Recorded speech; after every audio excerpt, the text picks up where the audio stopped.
My name is Chef Jessica Shillato. I'm the owner of Spotted Salamander in Columbia, South Carolina. Today we'll be making turnip top and country ham dip.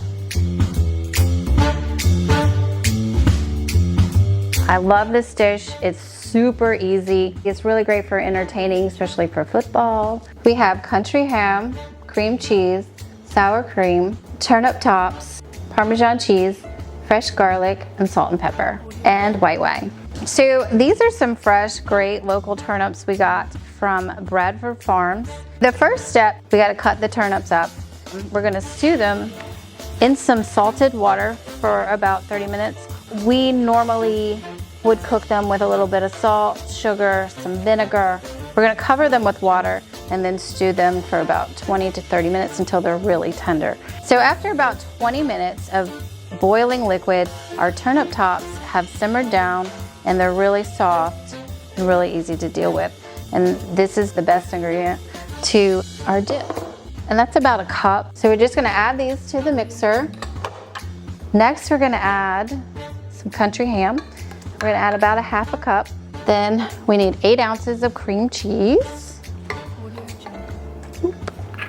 And then sour cream. And that's about a cup as well. And then we're gonna turn this on and get it mixing.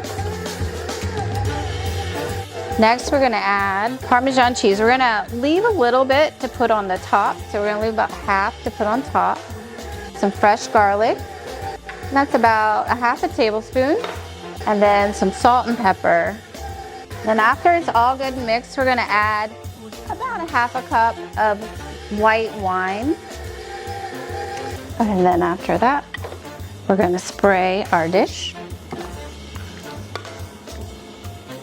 Then we'll add the rest of our Parmesan cheese. So now we're gonna put this in our 350-degree oven for about 20 minutes or so, or until it's brown and bubbly around the edges. So our dip was in the oven for 20 minutes and it turned out just perfect. We like to serve it with toast, or you can serve it with crackers or vegetables, whatever you would like. I'm Jessica Shillato from Spotted Salamander in Columbia, South Carolina, and this is my turnip top country ham dip. Cheeseful. It's so good.